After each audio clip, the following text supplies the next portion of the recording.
What's going on, Colts Nation? I'm Lawrence Owen. This is Coleslaw. I'm sorry I'm late. I was streaming and didn't realize I was streaming to the wrong place. What the heck? What is wrong with me? I got Loyalist with me. What's going on, Loyalist?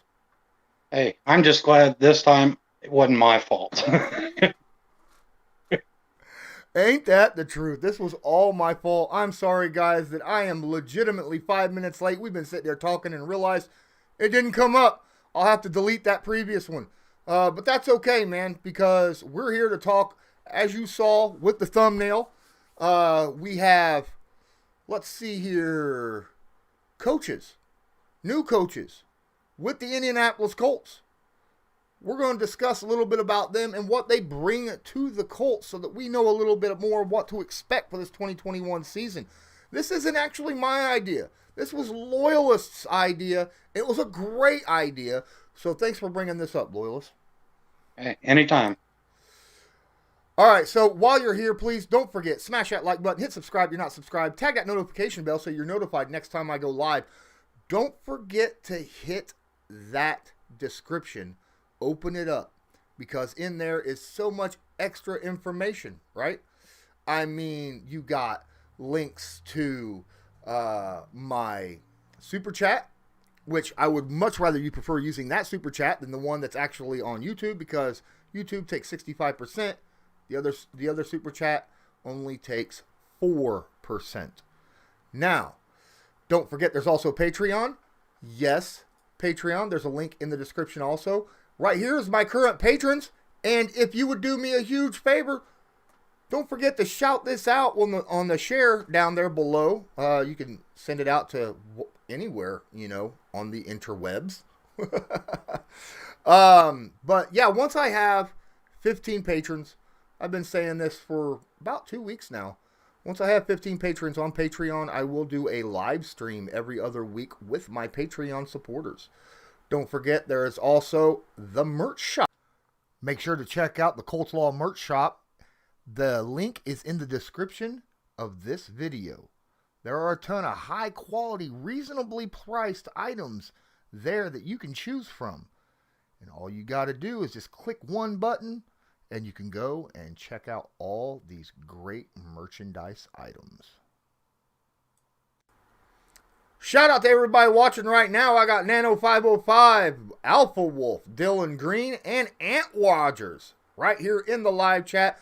Hey, I don't know if you noticed, but I've got a lot more subscribers, right? I got Lucas subscribed. Lucas, man, that's awesome. Thank you so much. Along with so many other people like Ryan West and Roy Crosby, Sean Alvarez, and Armani Torres, so many other people. I broke 1,500 subscribers.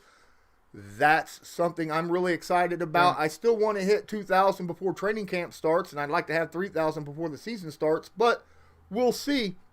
Hey, as you can see, I'm wearing merch. Yeah, this is, well, obviously, I've got my merch hat. I got my baseball thing. He's got a sweatshirt on that's mine. Thanks so much. Do you want to hear about Coach Brady? Alpha Wolf says, we're going to be talking about that actually quite a bit. We're going to be talking about a lot of these coaches, believe it or not, that are fairly new. I understand that Alpha Wolf and a lot of my guys here watch a lot of college. And I know that Brady has been in and around a lot of places. Now, before we get started with the new guys, I want to shout out to two of the guys that left. First off, Tom Rathman retired. All right, the great fullback from the San Francisco 49ers, our former running backs coach, who was huge on the idea of protecting the football and protecting the quarterback, right? And all of our running backs had him for at least 1 year. And that's why they are very good at that. Now, we'll talk about the new running backs coach here shortly. But also, don't forget, Nick Sirianni, the offensive coordinator, went to the Philadelphia Eagles to be their head coach. So, Brady became the new offensive coordinator. I hope him well. I hope that Nick Sirianni has I think he's got his work cut out for him, to be honest with you. After all the research I did with Carson Wentz and what's going on with the Philadelphia Eagles, I think he does have a lot of work cut out for him because, yeah, that's an interesting team right there that is on the rebuild, basically, in my opinion. Anything you want to add about Rathman or Sirianni, Loyalist? Like you said with Rathman, the way it was perfect because, we had Mack on his rookie contract. We had Naheem Hines. All these guys are coming in, and they're being introduced to the game in a way that it's old school. You know what I mean? It's just smash mouth, protect the ball, protect your quarterback, and just grind it out. And like I said, I think that is awesome to go with along with the culture and just the style of football that the Colts are wanting to play. Absolutely, absolutely. Now, we got guys in here, Dylan Green talking about Frankie Ross, special teams coordinator, the assistant special teams coordinator. Mm-hmm. He had left as well, and now he's special teams, full all-out special teams coordinator for the divisional rival Texans. That's a good shout-out, Dylan Green. Thank you so much. But, hey, let's talk about replacements. A lot of our guys weren't necessarily replacements, but they just moved around through the coaching tree, right? Like Parks Frazier. Parks Frazier, he's moved around to multiple places throughout since he's been here. He started off as the assistant to Frank Reich. Then he became the offensive quality control coach last year. And now this year, he is the assistant quarterbacks coach. To me, that sounds like a guy who's looking to get major promotions later on. Because in any business, a guy who moves around and learns different jobs all over the place is looking for a management position. And that kind of makes it seem like that, to me, that seems like a guy, Parks Frazier, is someone who has aspirations to become someone high up. If not with the Colts organization, somewhere else as well. What are your thoughts on that, Loyalist? I agree. Whenever you see guys that are going around and trying to get all the different aspects of the coaching and stuff, they're not trying to become, offensive line coach or quarterback coach. They're trying to become offensive coordinators, head coaches. Mm-hmm. Who knows? I don't know what their aspirations are, but like you said, the fact that you got everybody, it's like your players, you want your players to be able to interchange and fix and work together. So if somebody's falling short, you can pick up the slack. That's what I like with the coaching staff. They practice what they preach. Absolutely. And that's one thing that I've noticed time and time and time again with the Indianapolis Colts. And whenever someone new comes in, whether it's a coach, whether it's a player, whether it's a towel boy, I don't care. Whoever it is, they come in and they say, these guys, from the GM all the way down, to the ball boy, they're all like completely what they say is what they mean, right? Mm-hmm. And that's very refreshing with the NFL. And I think that a lot of these coaches are coming in probably not used to that, but even if they're not, I think they'll probably get ingrained with that culture, that type of culture, and it could flourish more so as seasons wear on and these guys start to understand each other and how the organization is working as of late. I'm going to open it up to you first, Loyalist, for the first coach that you want to discuss and talk about. Go ahead and drop who you want to talk about and a little bit about them. Okay. Well, I figure with us having our first early draft picks coming for the D-line, I thought who better to speak about than Brian Baker. Now, okay. Brian Baker, I think, has got an enormous job this year, but it's not one that he's not qualified. I mean, this man has coached for 37 years. I mean, he's been a winner everywhere he's gone. I mean, he goes, some of the college, was through Alabama, he got to sit there at the round table with the man, Nick Saban, like I said, he came up with Coach Wright. He went to Maryland, and So those bonds are, like you said, he's known the man for the better part of 25 years, most of his professional coaching career. But then you sit there and you talk about the culture and just the type of people that we keep talking about with our players and stuff. And, as I watch and, and learn about Baker, I mean, he's a great father. It seems like he can teach anything from the basics to your younger guys like your Quiddipays and your Deos. And then you've got, people like DeForest Buckner and stuff that it's not that he's teaching them, it's just honing them, making the details. And I mean, if you got a guy that's been through all that Brian Baker has, I mean, what more could you ask for? Oh, absolutely. I honestly, I left Brian Baker open for you. I figured that you would probably be going into that because, in all honesty, I know that you're a guy who really likes the trenches on both sides. Yes, sir. So I figured that would be something that you would get into. My question is, how? The biggest thing, in my opinion, it's not necessarily when it comes to like how the scheme works. The Colts are very good against the run, and have been for the last few years. They've just been getting better and better. I mean, last year they finished all second in the NFL, but pass rush and with defensive line, and we got all these young guys, especially second-year guys and rookies, and third-year guys like Kimoko Ture and Ben Banagoo and just all sorts of guys. Pay just coming in. I want to know how he is going to help them bring the best out of themselves in the pass rush, because that is something that the front four needs to get more of than what we have had in the past, because we all know Matt Eberflus does not like the blitz. Not at all. And with his zone scheme, you have to get pressure on a quarterback, and which means you got to get the pressure with that front four. So these young guys, I think he's going to have to really get into and get them to be able to produce early and often. What do you have any thoughts on whether or not you think he might be able to accomplish that? I definitely do. I mean, like I said earlier, we keep talking about get these guys with character. Well, part of that character that we're talking about is they got to be coachable. They got to be willing to learn.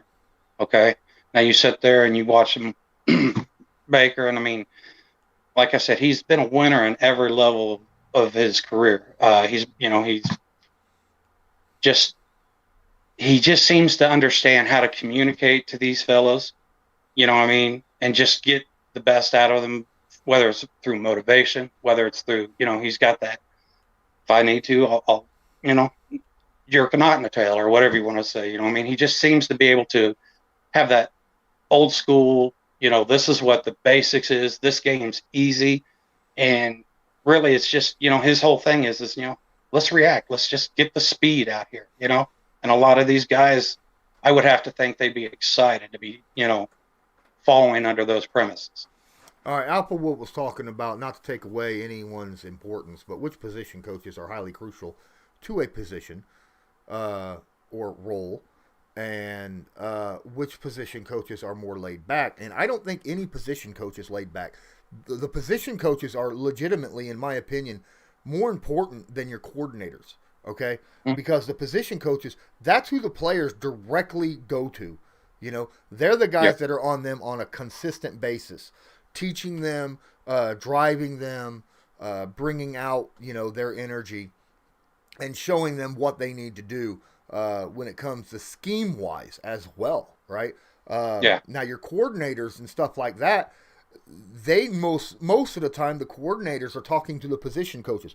It's all about, using the proper channels, and that way you don't have to, your higher-ups, your head coaches and your coordinators don't have to be consistently, because let's face it, preseason, 90-man roster, even regular season with a 53-man roster, that's a lot of people to have to deal with. Your position coaches are incredibly important. And speaking of position coaches, with Tom Rathman out, we have running backs coach, Scotty Montgomery, coming in. And this right here, this signing had me completely and utterly perplexed when I first saw it. Scotty Montgomery was a wide receiver, okay? A wide receiver for the Pittsburgh Steelers and I think the Denver Broncos for a short time. Not huge, you know, and most big-time players don't become big-time coaches, right?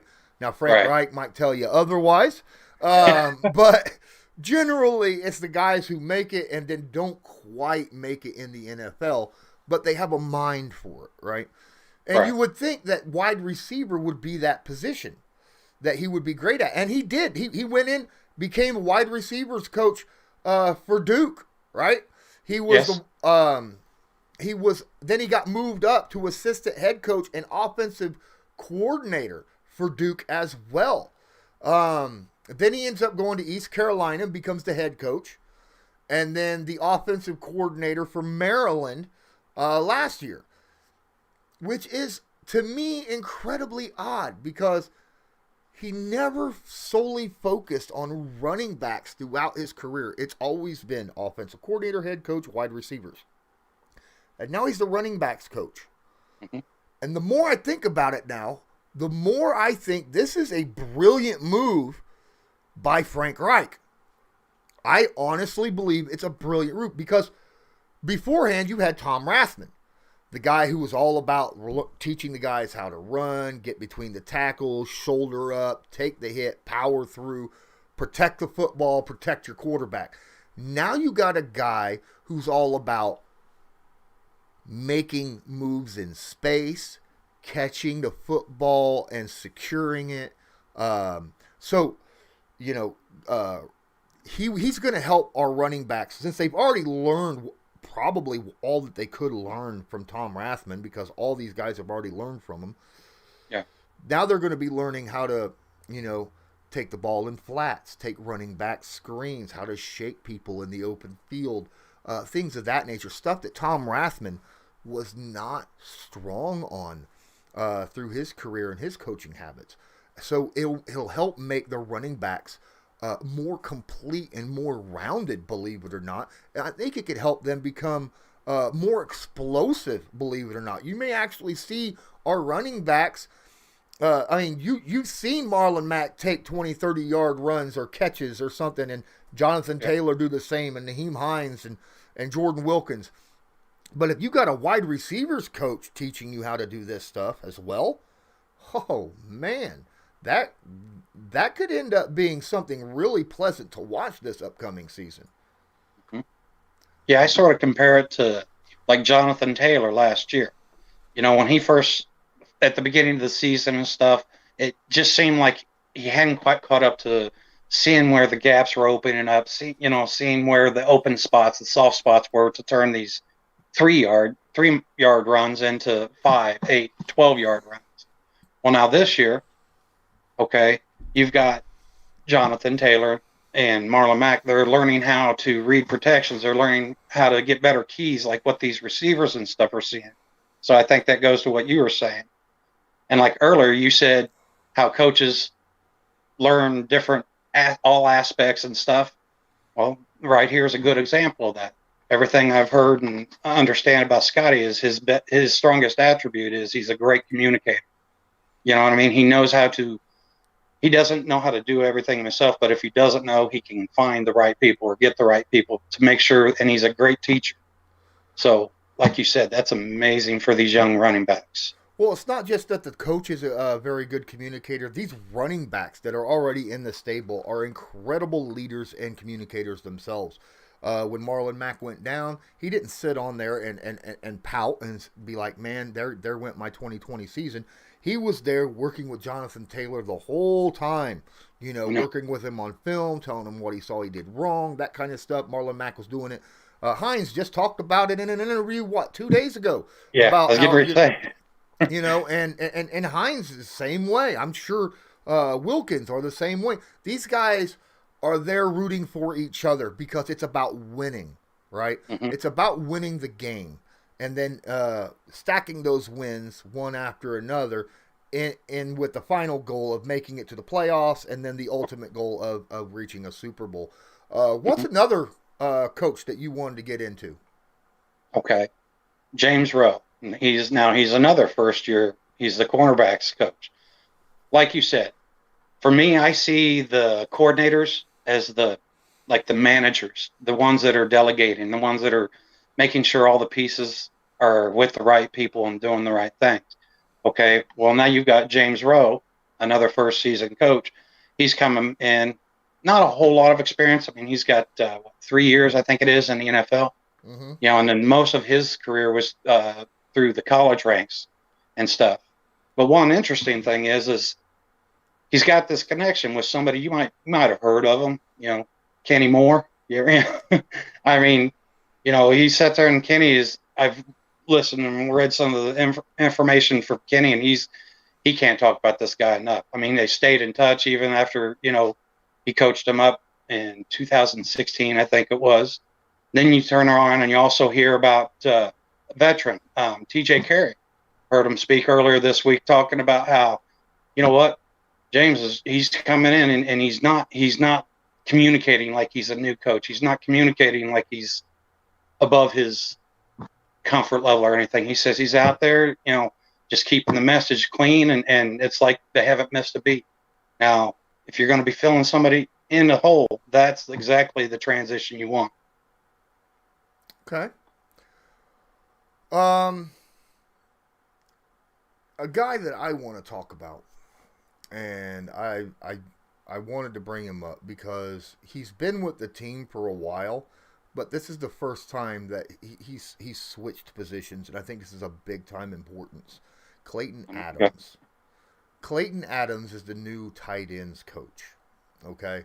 Now, the thing about Clayton Adams is he was a student coach in college. Okay? That's what he was doing. He was doing student coaching at Boise State.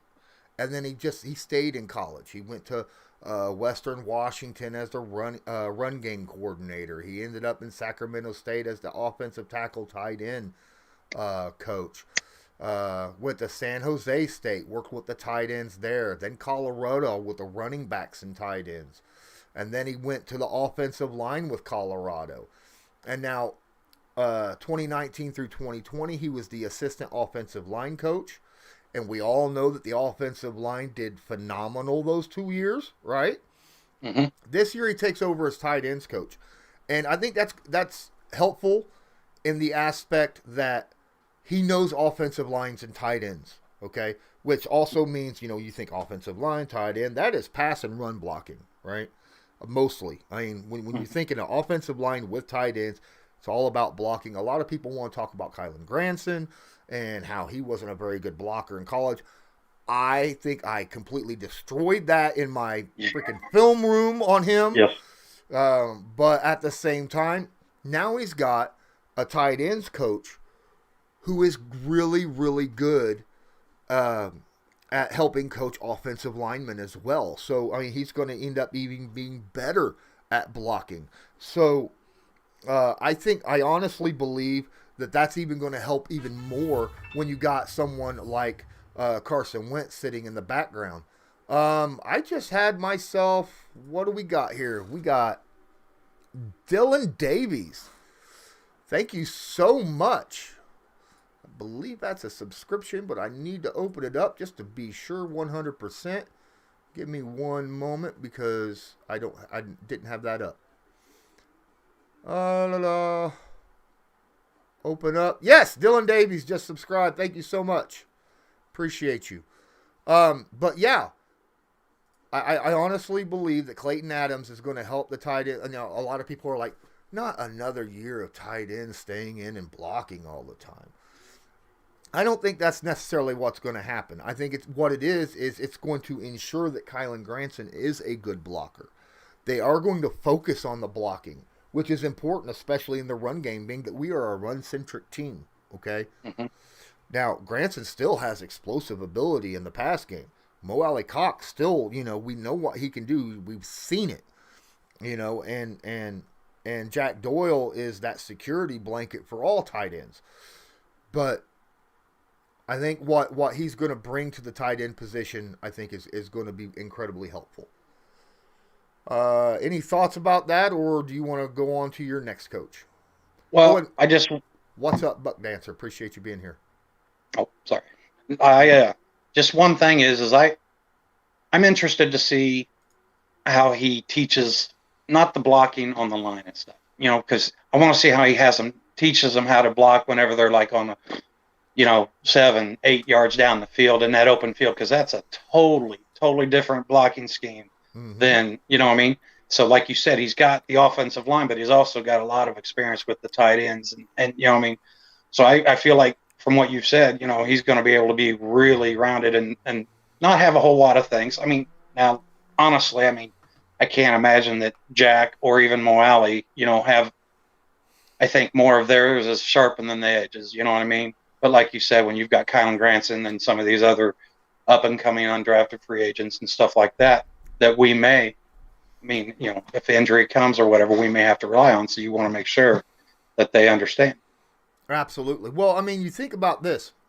Offensive line understand about blocking downfield, getting to the second level, even with the offensive line, right? Because that's something that we've seen a lot of in polls with our guards, like Quentin Nelson or Ryan Kelly climbing, to the second level in the linebacker positions.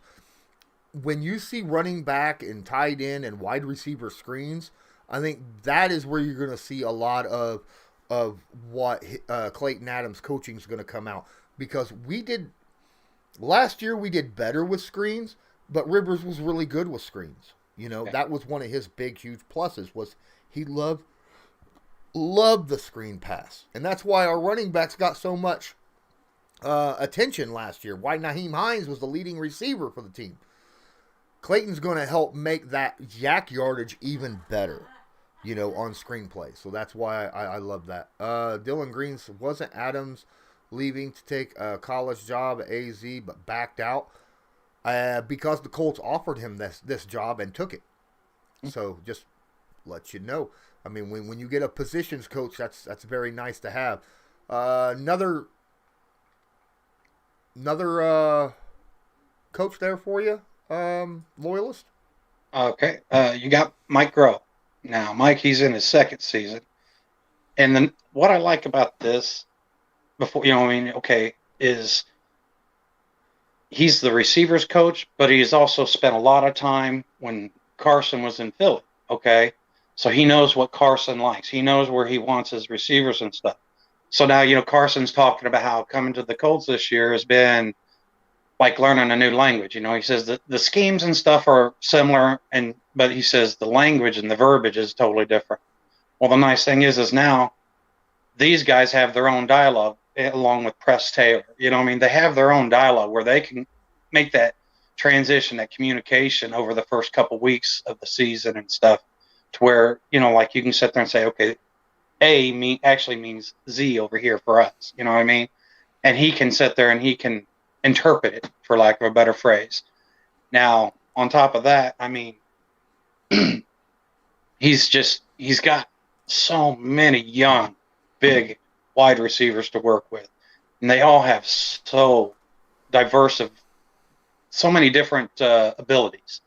So I'm interested to see. Like I said, I know he was working with them last year, but aside from Pittman, we really didn't get to see Patman. We didn't get to see much from number one now. I'm drawing blank on names. Paris Campbell? Campbell, thank you. We just didn't get to see a lot of what these young guys have. And they're, like Patman and Campbell, they're two totally different type receivers.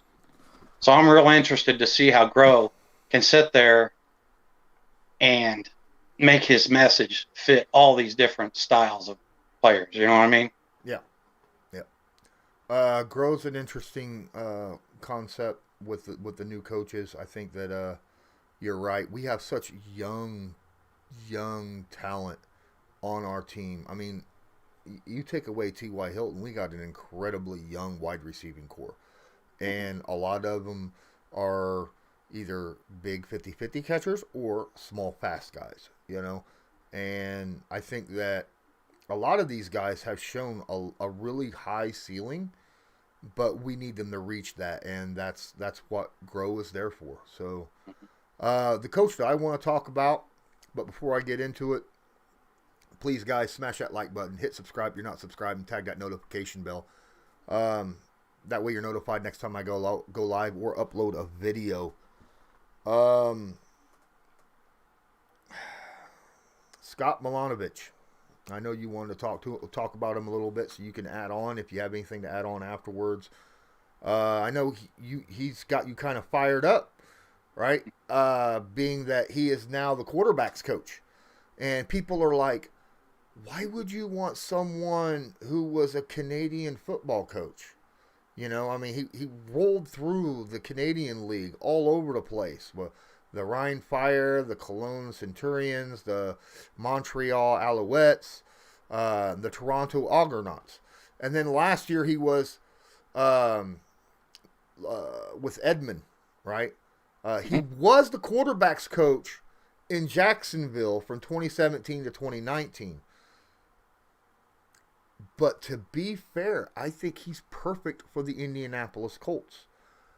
He didn't work well with Jacksonville because of the type of quarterback they had at the time. He is a guy over in the Canadian leagues. He even talks about how they use a lot of RPOs and things of that nature, right? Your option plays and your rollouts and things. And we've talked about as fans how since we now have Carson Wentz that's more of an option, and that's something that we could really hopefully look forward to seeing.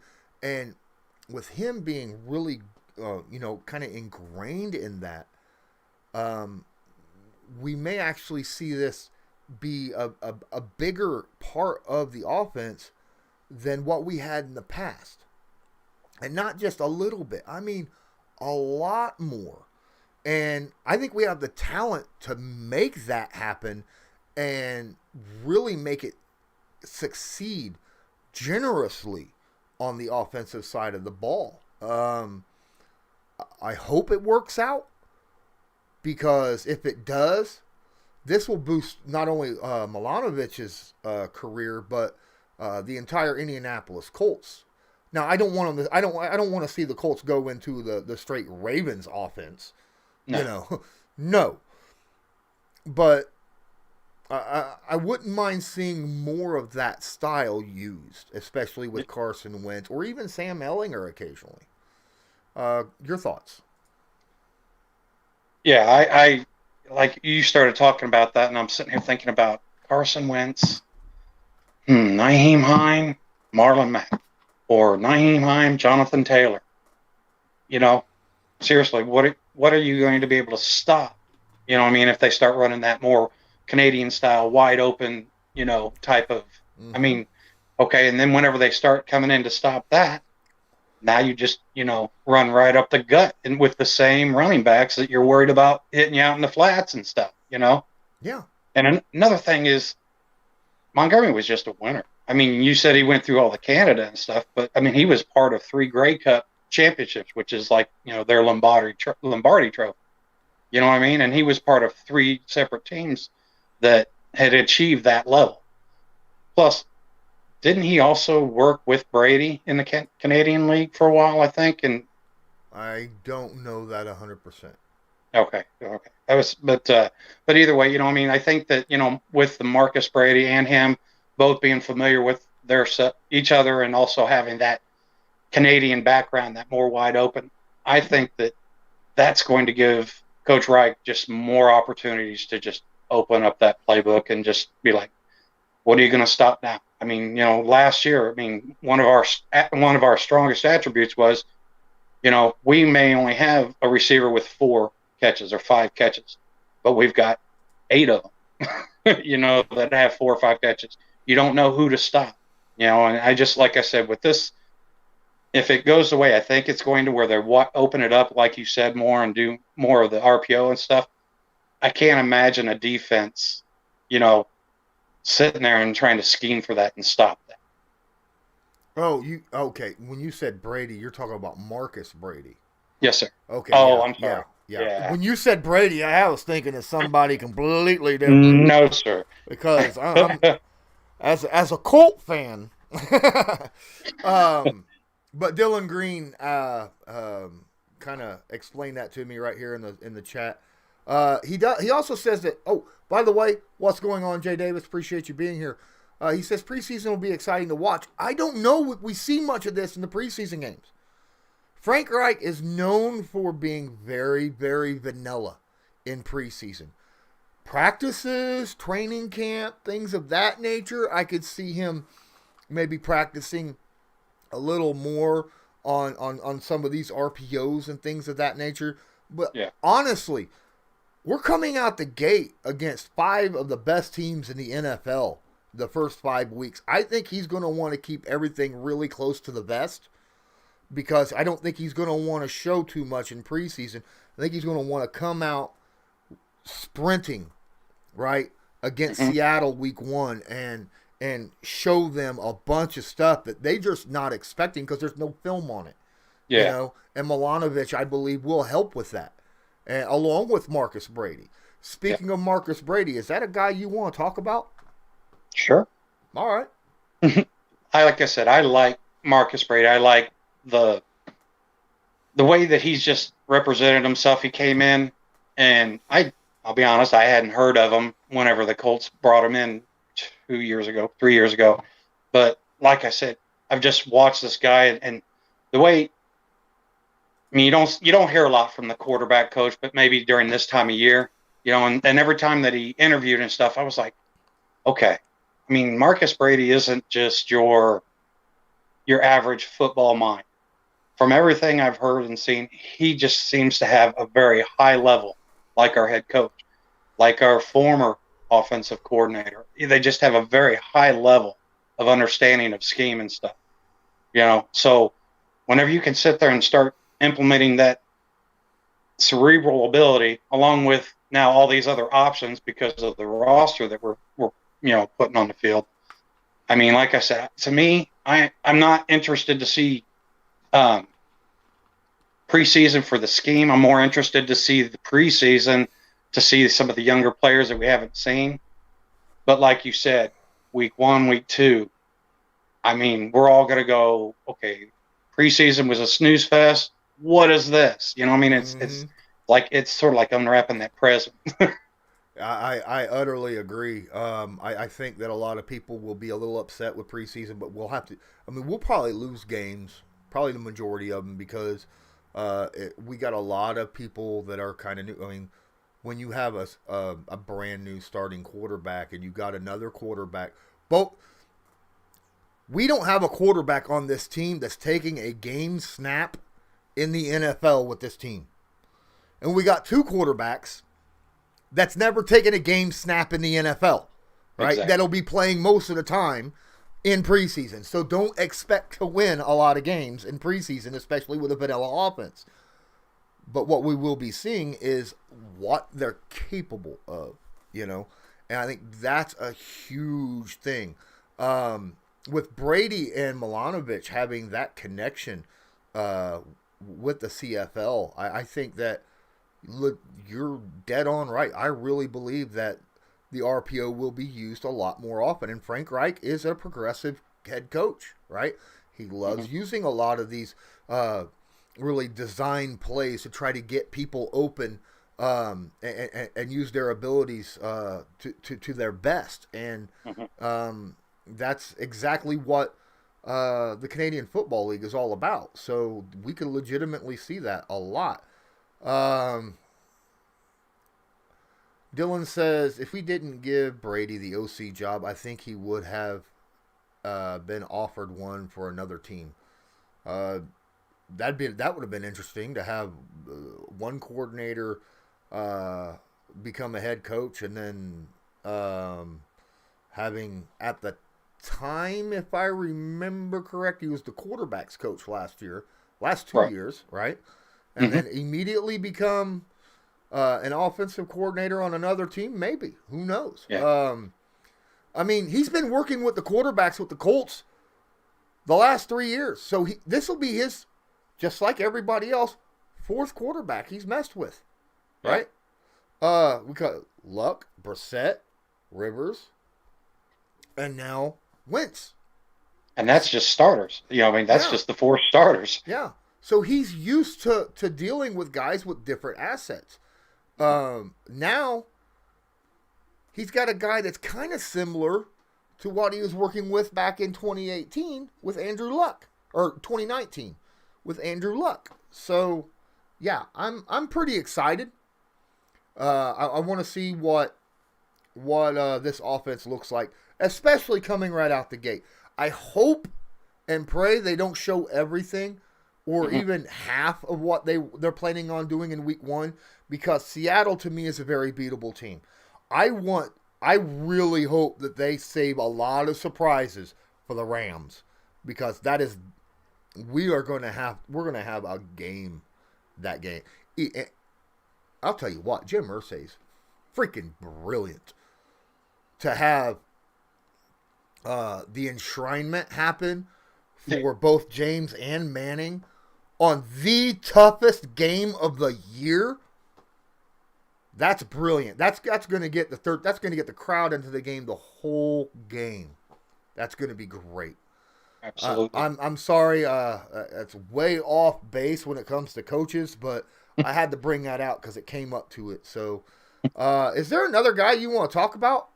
Because really, I'm kind of running out of people to talk about.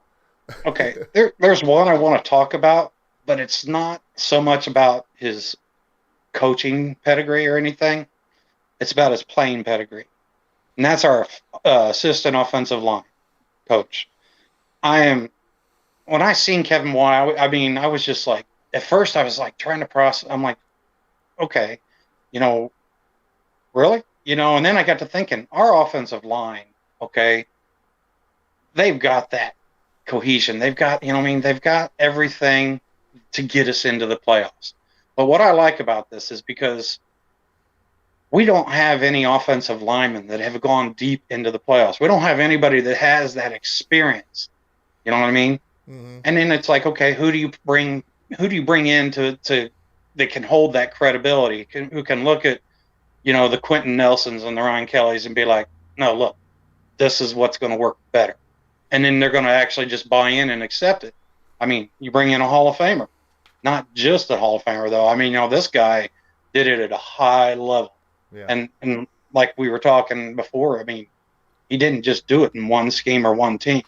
He played, even his final, 3 or 4 years in Tennessee, I think he still made 2 Pro Bowls. This guy was just, and I am so stoked because, like I said, I can see, in my mind, I picture him coming in and getting down and just teaching these guys, just that little extra attitude that takes you from being a playoff team and stuff and getting in deeper and maybe even the Super Bowl type of talk. Yeah, every time I watched a game with Kevin Mawae, I always thought of a guy who was all about grit, right? Mm-hmm.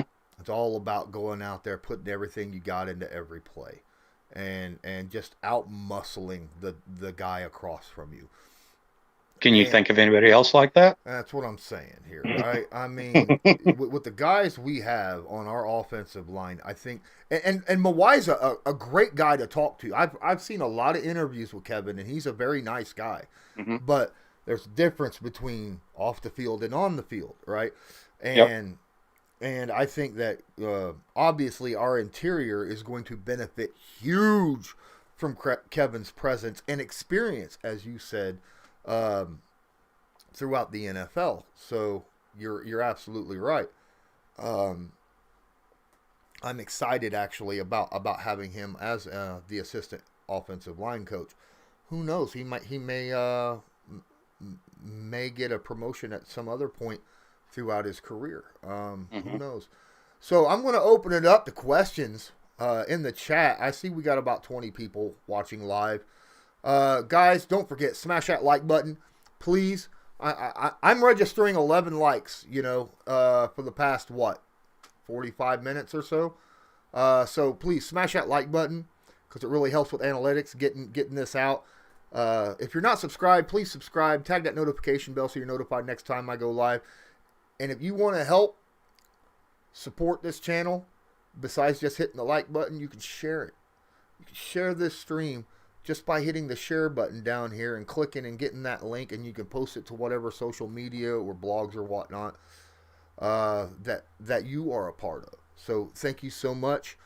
Like I said before, I hit 1,500 subscribers earlier, yesterday actually. I've got goals, and my goals are to get you as much content as I possibly can and keep the quality of content up. Dylan Green says, what Colts jerseys do you currently have, and do you plan on buying any for the upcoming season? I have 2 Colts jerseys. My wife yelling out in the background talking about the fire we had 5 years ago when we lost everything. I had 2 things that survived that fire. One of them was a Dwight Freeney jersey, which I have. It's legitimately sitting right behind my TV. And then I have, last season, I got a Darius Leonard military, the green military jersey. Got one of those. Do you have any jerseys? I got one on order finally. No, Awesome. Like I said, I've had some medical problems and stuff, which has helped me give myself this girlish figure. So I had one back in 98 or 99, I think, but that was the only jersey I ever had. Now my son, he does. Oh, awesome. Your son a Colt fan? Yes. Awesome. Yeah, he has to be though. His name's Ace, and his middle name's Colt. So. Yeah, that puts it right there, doesn't it? Is it the same for the practice squad? I mean, are they limited by the NFL or the amount of players on? Yes. You're only allowed to have 10 players on a practice squad. Practice squad players is 10. Last year it was expanded due to the COVID season. That way teams would have more players to kind of a well to draw out of to help in case a player or two got put on the COVID list. I don't know if they're going to continue that this year or not, though. So just let you know. If there's any other questions, we'll take them. We'll stay for a minimum 5 more minutes. If the chat starts blowing up, then we might stay longer. But other than that, let's see here. I just looked at my stream, and Brian Walton, what up, my guy? Thank you so much. $20 donation. Have you noticed Kwity Paye looks like Terrell Suggs and almost the same size as him too?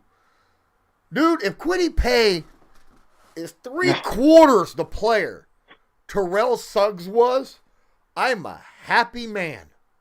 3/4 of the player for 45% of the seasons. I'd be happy for. I mean, Terrell Suggs played into his 40s and was still playing at like a Pro Bowl level in his 40s. I mean, my goodness. Mick the Dog wants to know, I was pretty surprised at how much practice squad players make. Not really. I mean, you think about this. The NFL makes billions of dollars. And practice squad players, they have to make enough money to be around the facility. They have to make enough money to live in the, because otherwise they're going to be somewhere else, so they got to be able to live around the facility and survive, off that. So, I mean, it's not as much as an actual NFL player makes, but it's enough to survive off of, right? I mean, some of us who live out in like the boondocks, like Marion, Indiana, where I live, the cost of living is a whole lot cheaper than in Indianapolis. But in Indianapolis, you're going to need more money to live off of. And that's why practice squad players makes what they make. Plus, if they're brought up from practice squad to game, they actually have to be paid the 53-man roster per game that they're on, which is a lot more money than that. What are your thoughts about Kwity Paye? We're going to go right back. to Okay. to Brian Walton's donation, because I don't think that we put enough attention into that $20 donation, which I much appreciate. Yeah. Now, I'll be honest. I'm not, like I told you, I like the Notre Dame. I know Quiddy pay once a year when Notre Dame plays Michigan. Okay. But what I have seen, and I know it's just shorts, I do know that. But it's not so much, it's just, man, his explosion. I mean, his explosion and just his whole personality and his whole attitude, the way he's handling his rookie year.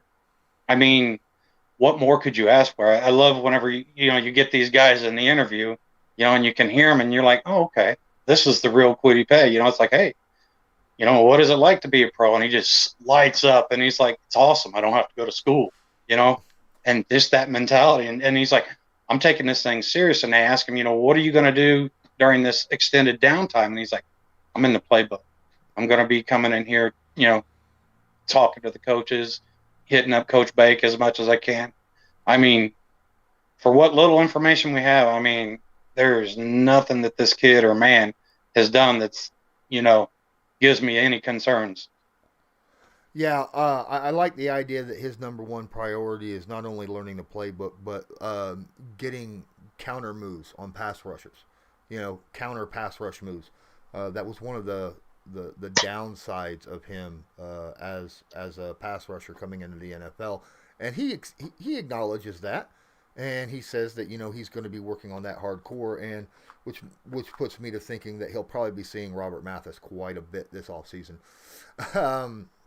Let's get into some questions from some of the guys that are here on a consistent basis. That one guy asks, when do you see Eberflus getting his head coach chance? We've been talking about that for the last 2 years as a head coaching job. And let's face it, as a defense, the Indianapolis Colts have gotten better every year under Eberflus since he's been here. And I have this ugly feeling that if the Colts are another top 10 defense this year, he's gone next year. What are your thoughts? I'm curious to know, I mean, does he want to be a head coach yet? I know he does want to be. He's already stated that he does want to be. But like I said, I feel like he's still, because he had interviews this year, you know what I mean? And I just have to feel like, I mean, you hear a story where you heard where he just said he declined an interview. Okay. Well, if you're really wanting to be a head coach right now, unless it's just an deplorable situation, you're going to take the interviews. And I know he did come back and a week or so later did have the interview and stuff. But to me, it just seems like he's happy where he's at, not content, but he's happy where he's at. And I think for him to move to a head coaching job, I'm hoping it just needs to be the perfect move for him. You know what I mean? And I mean, there's not a whole lot of those. Well, it's just like our assistant GM, right, has been offered GM positions that he's turned down because he says, I wouldn't mind being a GM, but it has to be the right situation. So just like anyone, obviously you want to be in charge, but you want to be put in a good situation in that sense. One of the reasons why Nick Sirianni went to the Eagles, because it was a whole new, system. He's basically putting in what he wants around him, which will work out great for him. Buck Dancer asks, do you see Rock taking a step forward this season? A lot of people are giving up on him, but I think he can still be an extremely good football player. My answer to that is I think he can. Okay, I still think he's a very good zone defensive player. He's just a little grabby because of his wrestling background when it comes to man-to-man coverage. But I think that he will take a step. Corners, wide receivers, those are two positions that are... Cornerbacks is maybe one of the toughest positions to play in the NFL. Because it's like quarterback, where you have to forget the last bad play you had, or it's going to haunt you the whole game, okay? And there's so much you have to think about while playing cornerback. So it's a difficult position to learn. And this going into his third season, I think he could make a nice little jump Hopefully not get as many penalties as he had last year. What are your thoughts on Rocky Sin? I'm not sure, if it's more hope than it is belief. You know what I mean? Um, After a couple years of it, it's like, man. But like I keep saying, he's there. You know what I mean? Even when he's beat, he has good enough recovery speed and everything. So I really believe that keeping your hand. I mean, I just don't understand how hard is it to not grab somebody. You know what I mean? And then I've never played the position. Don't. But to me, that just seems like something that mentally you could fix. Just with reps and practice. And like I said, I want it to be that way, but man, we'll see it. Yeah. Mick the dog asks, do you guys have a lot of coach turnover? Generally not. Okay. But when you have a void because an offensive coordinator becomes a head coach, generally you want to upgrade through the team, right? You don't want to go outside your team and grab someone to take that coordinator job because you want someone that's been in the system, understands the system, and will work within the system that the head coach already has in. So once somebody is promoted to that, then there's another hole. And then when they're promoted to that, then there's another hole. And when Tom Rathman retired, there was a big hole at running backs. And so they moved up. The only reason why there's turnover generally is when one coach takes a job somewhere else as a major promotion. And we had a little bit of turnover this year, mainly because of that happening. I mean, the Colts are known for having a very good coaching pedigree going on right now inside that tree, and a lot of them are being interviewed for promotions in other teams currently. So I don't think so. Jay says that the shirt looks really good on me. Hey, thanks, man. This is your baseball jersey tee. Really cool. I love it. It's very light. It's good for summer shirt. You can find it on my merch shop. And then, of course, Loyalist over there is wearing my Colts Law sweatshirt. So thanks for shouting that out. I appreciate it. Time for the Colts to be putting up 35, 40 points a game. What do you, Anthony Hurt? Wow. Okay. First thing I'm going to say is I'm going to let Loyalists talk about that, and then we'll discuss it. Then I'll discuss it. Okay. I would say 40 points a game. No. You got to remember, we're a run first team. Okay. Run first teams are known for running the clock, keeping time of possession, and controlling the game. Okay? I would much rather control the game, control the flow, keep your guys in rhythm versus worrying about if I can get an extra 10 points. I'd much rather sit there and watch them score 30 points and have your defense hold them to 7. I'll take that all day long. Here's something that you may not realize. Did you know that the Indianapolis Colts was a top 10 scoring team in the NFL last year? They were 8th in the NFL at nearly 28 points a game.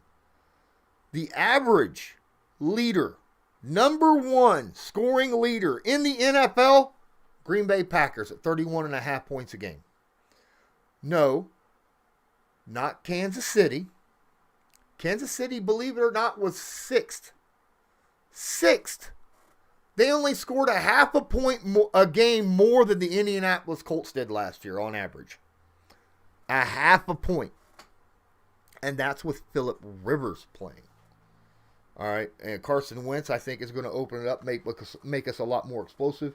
And then we're going to have a lot more players out there. Hopefully Paris Campbell will stay healthy. Jonathan Taylor will be in his second season. Hopefully Marlon Mack will stay healthy. And I really believe that, yes, we could be better. But to say 35, 40 points a game average, that's a massive amount of points. Oh, my goodness. Just saying. Greatest show on turf. If they score 35 points a game, we're going to the Super Bowl and winning it without any question, period. All right? Because I think the only team that's ever done that in history is what was it, the 07 Patriots when they were undefeated during the season and Brady broke all those records with Randy Moss? I mean, it was ridiculous. Rick Freezer, Mick the Dog, congrats. Oh, yeah, what's going on?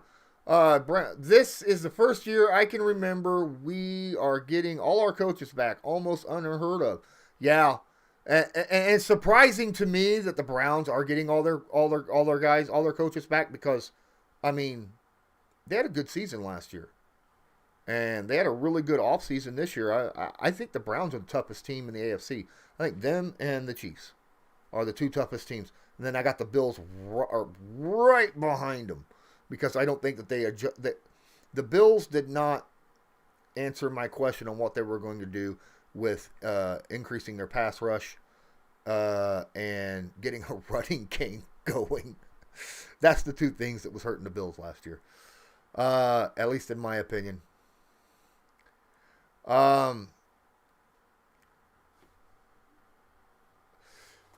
Mick the Dog said, John Dorsey said that when he was a GM of Cleveland, he believed cornerback was the hardest position on the team to fill. He said even harder than cornerback. I don't. You know what? I mean, it's quite possible. Like I said, cornerback is a very difficult position to fill. It is, at least with quality players. So that is how it works sometimes. Ricky says Wentz will allow us to average 30 points a game. If we average 30 points a game, we'll be a top 5 offense, maybe top 3 offense. I'm glad that you have a lot of faith in Wentz. I have a lot of hope in Wentz, and I believe that he can succeed. But I also believe there are steps that the Colts have to take to make sure that he stays in line with succeeding and not have that opportunity to fail and let it build on him. Because I don't want to see him fall, to 1-3 in the first 4 games. That's not a situation you want to see with him. What are your thoughts on Carson Wentz and this offense this year? I'm like I said, I'm a firm believer that Carson Wentz, with what he brings to us, okay, and the team that he's bringing it to. Because, I mean, I know everybody's saying it, but he doesn't have to win every game. Yes, you need him to make winning plays, but that does not mean that you have to sit there and act like Atlas and try to carry the whole weight of the team. That is not. I understand he's the quarterback. I understand it's an important position. But the thing is Ballard and Reich and Irsay have built this team in a way that, you know what? If he has a subpar day, our defense and our special teams can make up for it. Our running backs, our offensive line. You know what I mean? So, I mean, I understand what you say about Carson Wentz, but I also believe that I don't think it's as fragile of a situation as what some people are painting it to be, for me personally. Like I said, I feel like if it was that vulnerable or fragile of a situation, I just can't see that they would have pulled the trigger on this trade. I mean, I feel like they had to really dig deep before they ever made that trade, and I just can't see them doing that for putting us in such a vulnerable spot. You know what I mean? I get you. I don't think it's fragile. I don't think it's fragile at all. Mainly because I think Frank Reich is a smart coach. And he's going to put him, like you say, in a position to succeed. Make him realize, you know what? You are not the only player on this team who has elite ability. Okay? You can rely on the running game. You can rely on your receivers. You can rely on the offensive line. You can rely on the defense. You can rely on the special teams to help win games. You don't have to go out there and Superman hero every drive to score in order to win. Remember, you could throw the football away on 3rd down when your ticker goes off in your head and it's like 5 seconds. I need to get rid of this football or I'm going to get cremated, which at 5 seconds he should have already got rid of the football, to be honest with you. But either way, throw it away. Don't get cremated. If someone's not open, live for another down, live for another series, because you got a good defense. And that's what he's got to work with. So, and something that this team offers is, and I don't know, but just everything I've heard out of Philly and stuff, it just seems like there was different messages. Okay. And what I mean when I say that is like with the Colts, you can ask one running back, you can ask this running back, you can ask the quarterback. Everybody seems to have the same message. You listen to the coaches all talk.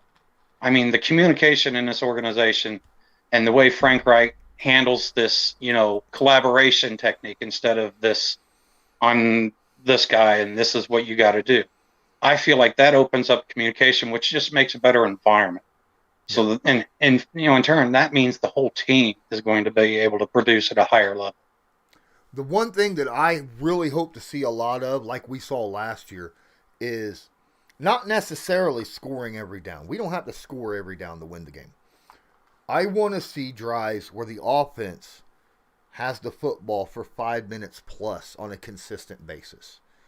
Does that mean, 70-yard drives and a touchdown? Yes, sure. It could mean that. It could also mean you ran the ball 6 times in a row. You got a first down or 2 first down, then have to punt it. But the fact that your offense held that ball for at least 5 minutes gives your defense a rest. Yes. Right? Because if you do not get, especially early in the game, if your defense, no matter how good it is, gets gassed early in the game because your offense can't stay on the field for an extended period of time, that's how you get blown out.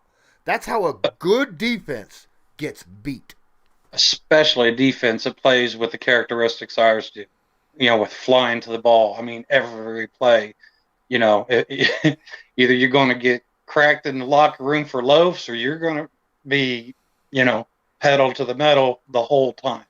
So like you said, yeah, that defense needs that break. Like you said, 5 minutes of drive time with timeouts and everything else, they've got 10, 12 minutes.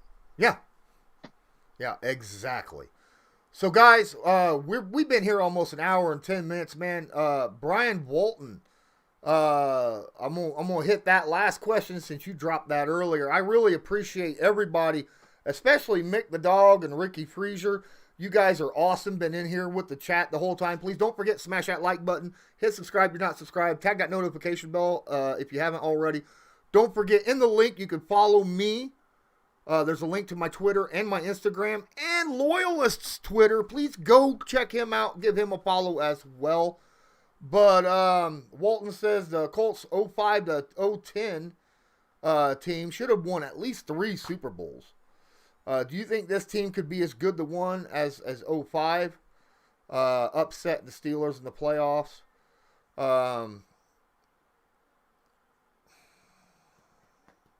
The only issue I'm going to say no is because we got a lot of new, fresh faces that we're leaning on.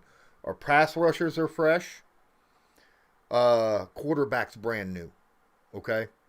That's the situation we're in. I see this team more along the lines of like 02 Colts.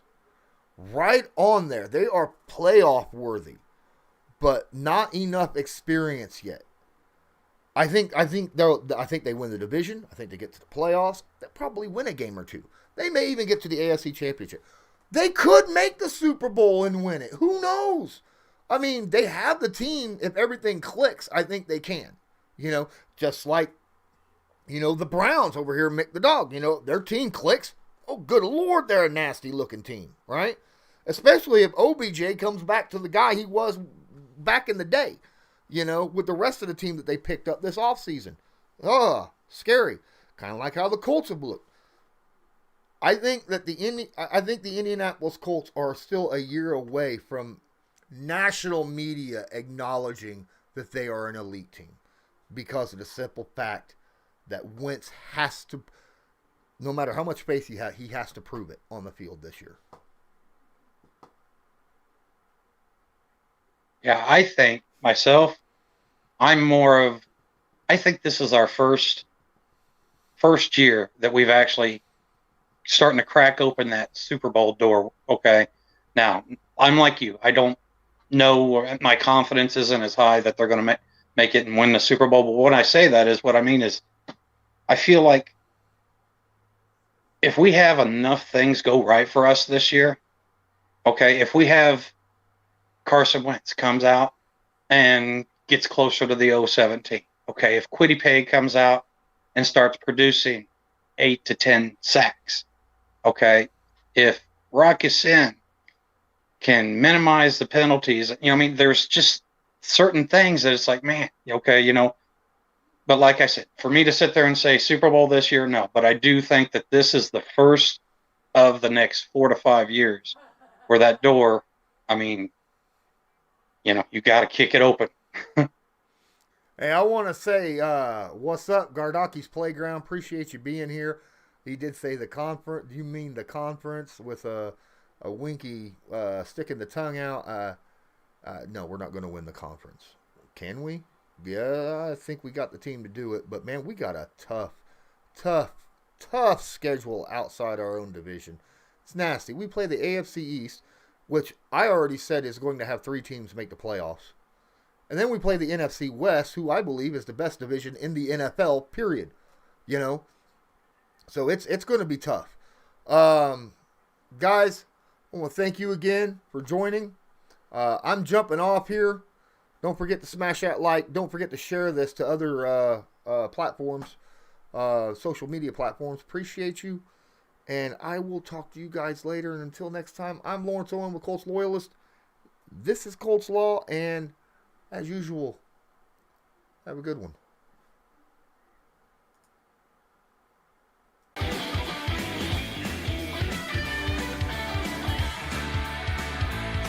Just because a player's not a household name doesn't mean we can't make him a household name.